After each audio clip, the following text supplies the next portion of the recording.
ಒಂದು ಕಡೆ ಗಾಳಿಯಲ್ಲಿ ಹಾರಾಡುತ್ತಿರೋ ಸಾವಿರಾರು ಡಾಲರ್ ಕಂತೆಗಳು, ಇನ್ನೊಂದು ಕಡೆ ಐಷಾರಾಮಿ ಫೆರಾರಿ ಕಾರ್ಗಳು, ಮತ್ತು ಈ ಎಲ್ಲದರ ನಡುವೆ ನಿಂತು ಜಗತ್ತನ್ನೇ ಆಳೋ ಹಸಿವಿನೊಂದಿಗೆ ಇರೋ ಒಬ್ಬ ವ್ಯಕ್ತಿ. ಇದೆಲ್ಲ ಯಾವುದೋ ಕನಸಲ್ಲ, ಇದು ಅಪ್ಪಟ ಹಣದ ಅಮಲು.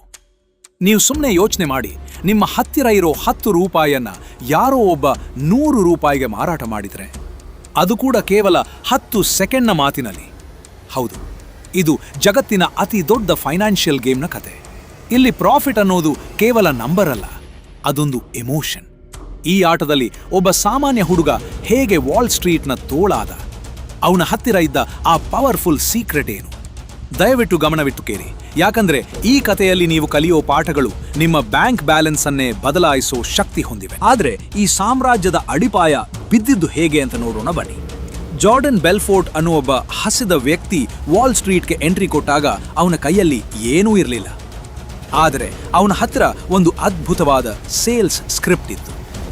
ಮೊದಲನೇ ದೃಶ್ಯದಲ್ಲಿ ನಾವು ನೋಡೋದು ಪೆನ್ನಿ ಸ್ಟಾಕ್ಸ್ ಮಾರಾಟ ಮಾಡುವ ರೀತಿ. ಕೇವಲ 6 ಪೈಸೆ ಬೆಲೆಯ ಕಸದಂತಹ ಷೇರುಗಳನ್ನ ಜಾರ್ಡನ್ ಶ್ರೀಮಂತರಿಗೆ ಅಲ್ಲ, ಬದಲಾಗಿ ಸಾಮಾನ್ಯ ಜನರಿಗೆ ಮಾರಾಟ ಮಾಡ್ತಾನೆ. ಇಲ್ಲಿ ಅವನು ಬಳಸಿದ ಸ್ಟ್ರಾಟಜಿ ಏನ್ ಗೊತ್ತಾ? Information asymmetry. ಅಂದ್ರೆ ಗ್ರಾಹಕನಿಗೆ ತಿಳಿಯದ ವಿಷಯವನ್ನ ಅವನಿಗೆ ಬೇಕಾದ ರೀತಿಯಲ್ಲಿ ಪ್ರೆಸೆಂಟ್ ಮಾಡೋದು. ಇಲ್ಲಿ ನಮಗೆ ಸಿಗುವ ರಿಯಲ್ ವರ್ಲ್ಡ್ ಲೆಸನ್ ಅಂದ್ರೆ ಪರ್ಸುವೇಷನ್.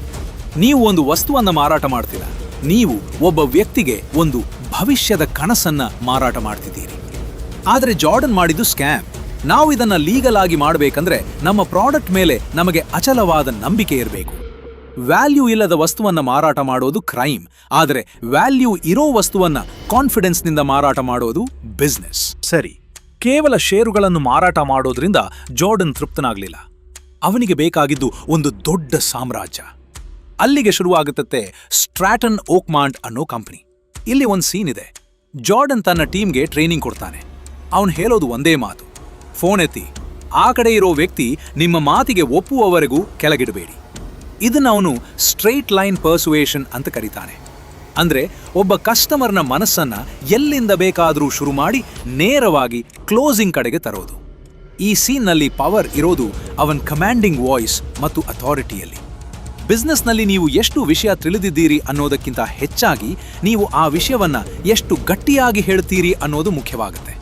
ಆದರೆ ನೆನಪಿಡಿ, ಇಲ್ಲಿ ಮ್ಯಾನಿಪ್ಯುಲೇಷನ್ ಇತ್ತು. ಲೀಗಲ್ ಆಗಿ ಇದನ್ನ ಬಳಸಬೇಕಂದ್ರೆ ನಿಮ್ಮ ಗ್ರಾಹಕನಿಗೆ ಬೇಕಾದ ಸೊಲ್ಯೂಷನ್ ನಿಮ್ಮ ಹತ್ತಿರ ಇದೆ ಅಂತ ಅವರಿಗೆ ಮನವರಿಕೆ ಮಾಡಿಕೊಡಿ. ಆದ್ರೆ ವಿಷಯ ಇಲ್ಲಿಗೆ ನಿಲ್ಲಲ್ಲ. ಜಾರ್ಡನ್ ಇನ್ನು ದೊಡ್ಡ ಮಟ್ಟದ ಆಟಕ್ಕೆ ಕೈ ಹಾಕ್ತಾನೆ. ಅದೇ ಸ್ಟೀವ್ ಮ್ಯಾಡನ್ IPO. ಇಲ್ಲಿ ನಡೆಯೋದು ಶುದ್ಧ ಪಂಪ್ ಅಂಡ್ ಡಂಪ್ ಸ್ಕ್ಯಾಮ್. ಅಂದ್ರೆ ಕೃತಕವಾಗಿ ಒಂದು ಕಂಪನಿಯ ಷೇರುಗಳ ಡಿಮ್ಯಾಂಡ್ ಅನ್ನು ಹೆಚ್ಚಿಸಿ ಬೆಲೆ ಏರಿದ ತಕ್ಷಣ ತಮ್ಮಲ್ಲಿದ್ದ ಷೇರುಗಳನ್ನು ಮಾರಿ ಹೊರಬರುವುದು. ಇಲ್ಲಿ ಜಾರ್ಡನ್ ಬಳಸಿದ ಸ್ಟ್ರಾಟಜಿ ಸ್ಕೇರ್ಸಿಟಿ ಅಥವಾ ಅಭಾವ ಸೃಷ್ಟಿಸುವುದು. ಜನರಿಗೆ ಈ ಷೇರು ಸಿಗಲ್ಲ ಅನ್ನೋ ಭಯ ಹುಟ್ಟಿಸಿ ಅವರ ಹತ್ತಿರ ಹಣ ಹೂಡಿಕೆ ಮಾಡಿಸ್ತಾನೆ. ಇದು ಫೈನಾನ್ಷಿಯಲ್ ಲೋಕದ ಅತ್ಯಂತ ಕೆಟ್ಟ ಮ್ಯಾನಿಪ್ಯುಲೇಷನ್. ಆದರೆ ಇಲ್ಲಿಂದ ನಾವು ಕಲಿಯಬೇಕಾದ ಬಿಸ್ನೆಸ್ ಪಾಠ ಅಂದ್ರೆ ಬ್ರ್ಯಾಂಡ್ ಬಿಲ್ಡಿಂಗ್. ಒಂದು ಪ್ರಾಡಕ್ಟ್ಗೆ ಮಾರ್ಕೆಟ್ನಲ್ಲಿ ಡಿಮ್ಯಾಂಡ್ ಕ್ರಿಯೇಟ್ ಮಾಡೋದು ಹೇಗೆ ಅನ್ನೋದನ್ನ ಜಾರ್ಡನ್ ಈ ತಪ್ಪಾದ ದಾರಿಯ ಮೂಲಕ ತೋರಿಸಿಕೊಟ್ಟಿದ್ದಾನೆ. ಲೀಗಲ್ ದಾರಿಯಲ್ಲಿ ನೀವು ನಿಮ್ಮ ಸರ್ವಿಸ್ ಅಥವಾ ಪ್ರಾಡಕ್ಟ್ನ ಕ್ವಾಲಿಟಿಯನ್ನ ಎಷ್ಟೊಂದು ಹೆಚ್ಚಿಸಬೇಕಂದ್ರೆ ಜನರೇ ಅದರ ಬೆನ್ನು ಬೀಳ್ಬೇಕು. ಹಣ ಹೆಚ್ಚಾದಂತೆ ಪವರ್ ಕೂಡ ಹೆಚ್ಚಾಗುತ್ತೆ. ಆದರೆ ಆ ಪವರ್ ಜೊತೆಗೆ ಅಪಾಯ ಕೂಡ ಬರುತ್ತೆ. ಜಾರ್ಡನ್ ತನ್ನ ಕಪ್ಪು ಹಣವನ್ನ ವೈಟ್ ಮಾಡಲು ಸ್ವಿಟ್ಜರ್ಲೆಂಡ್ಗೆ ಹೋಗ್ತಾನೆ. ಅಲ್ಲಿ ಒಬ್ಬ ಬ್ಯಾಂಕರ್ ಜೊತೆ ಮಾತುಕತೆ ನಡೆಸುವ ದೃಶ್ಯ ತುಂಬಾ ಇಂಟೆನ್ಸ್ ಆಗಿದೆ. ಇಲ್ಲಿ ನಮಗೆ ಹಣಕಾಸಿನ ನಿರ್ಧಾರಗಳ ಬಗ್ಗೆ ಒಂದು ದೊಡ್ಡ ಪಾಠವಿದೆ. ಜಾರ್ಡನ್ ತನ್ನ ಸಂಪತ್ತನ್ನ ರಕ್ಷಿಸಿಕೊಳ್ಳಲು ಎಷ್ಟೊಂದು ರಿಸ್ಕ್ ತಗೋತಾನೆ ಅಂದ್ರೆ ಅದು ಅವನ ವಿನಾಶಕ್ಕೆ ದಾರಿಯಾಗುತ್ತೆ. ಹಣ ಗಳಿಸುವುದು ಒಂದು ಕಲೆ, ಆದರೆ ಅದನ್ನ ಉಳಿಸಿಕೊಳ್ಳುವುದು ಮತ್ತು ಸರಿ ದಾರಿಯಲ್ಲಿ ಹೂಡಿಕೆ ಮಾಡುವುದು ಅದಕ್ಕಿಂತ ದೊಡ್ಡ ಕಲೆ. ಹಣದ ಅಮಲಿನಲ್ಲಿ ಕಾನೂನನ್ನ ಮೀರಿ ನಿಲ್ಲಬಹುದು ಅನ್ನೋ ಅಹಂಕಾರ ಅವನನ್ನ ಬೀಳಿಸುತ್ತದೆ. ಬಿಸ್ನೆಸ್ನಲ್ಲಿ ಇಂಟೆಗ್ರಿಟಿ ಅಥವಾ ಪ್ರಾಮಾಣಿಕತೆ ಅನ್ನೋದು ಕೇವಲ ಮಾತಲ್ಲ, ಅದೊಂದು ದೀರ್ಘಕಾಲದ ಇನ್ವೆಸ್ಟ್ಮೆಂಟ್. ಕಥೆಯ ಕೊನೆಯಲ್ಲಿ ನಮಗೆ ಸಿಗುವ ಅತಿ ದೊಡ್ಡ ಪವರ್ ಮೂವ್ ಅಂದ್ರೆ FBI ಏಜೆಂಟ್ ಜೊತೆ ಜಾರ್ಡನ್ ಮಾಡುವ ಸಂಭಾಷಣೆ.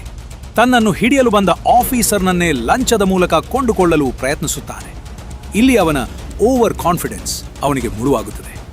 ಅಧಿಕಾರ ಮತ್ತು ಹಣ ಇದ್ದಾಗ ಮನುಷ್ಯ ತಾನು ಜಗತ್ತಿಗಿಂತ ದೊಡ್ಡವನು ಅಂದುಕೊಳ್ಳುತ್ತಾನೆ. ಆದರೆ ವ್ಯವಸ್ಥೆ ಯಾವತ್ತೂ ವ್ಯಕ್ತಿಗಿಂತ ದೊಡ್ಡದಾಗಿರುತ್ತದೆ. ಬಿಸ್ನೆಸ್ ಜಗತ್ತಿನಲ್ಲಿ ಸ್ಟ್ರಾಟಜಿ ಎಷ್ಟು ಮುಖ್ಯವೋ ಎಥಿಕ್ಸ್ ಕೂಡ ಅಷ್ಟೇ ಮುಖ್ಯ. ನೀವು ಎಷ್ಟು ಎತ್ತರಕ್ಕೆ ಬೆಳೆಯುತ್ತೀರಿ ಅನ್ನೋದಕ್ಕಿಂತ ಎಷ್ಟು ಗಟ್ಟಿಯಾದ ಅಡಿಪಾಯದ ಮೇಲೆ ನಿಂತಿದ್ದೀರಿ ಅನ್ನೋದು ನಿಮ್ಮ ಯಶಸ್ಸನ್ನು ನಿರ್ಧರಿಸುತ್ತದೆ. ಜಾರ್ಡನ್ ಮಾಡಿದ ತಪ್ಪುಗಳನ್ನು ಮಾಡದೆ ಅವನಲ್ಲಿ ಇದ್ದ ಆ ಸೇಲ್ಸ್ ಸ್ಕಿಲ್ಸ್ ಮತ್ತು ಲೀಡರ್ಶಿಪ್ ಅನ್ನು ಬಳಸಿಕೊಂಡ್ರೆ ಯಾರೂ ಕೂಡ ನಿಮ್ಮನ್ನು ಸೋಲಿಸಲು ಸಾಧ್ಯವಿಲ್ಲ. ಸಿನಿಮಾದ ಕೊನೆಯ ದೃಶ್ಯದಲ್ಲಿ ಜಾರ್ಡನ್ ಒಂದು ಪೆನ್ ಹಿಡಿದು ಕೇಳ್ತಾನೆ, ಸೆಲ್ ಮೀ ದಿಸ್ ಪೆನ್ ಅಂತ. ಎಲ್ಲರೂ ಆ ಪೆನ್ನಿನ ಗುಣಗಳ ಬಗ್ಗೆ ಹೇಳ್ತಾರೆ, ಆದರೆ ನಿಜವಾದ ಬಿಸ್ನೆಸ್ ಮ್ಯಾನ್ ಮಾಡೋದು ಅದನ್ನಲ್ಲ. ಅವನು ಒಂದು ಅವಶ್ಯಕತೆಯನ್ನು ಸೃಷ್ಟಿಸುತ್ತಾನೆ.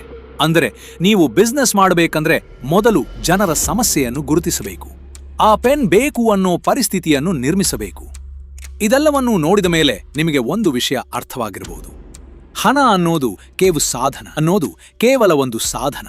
ಅದನ್ನು ನೀವು ಹೇಗೆ ಬಳಸುತ್ತೀರಿ ಅನ್ನೋದರ ಮೇಲೆ ನಿಮ್ಮ ಭವಿಷ್ಯ ನಿಂತಿದೆ.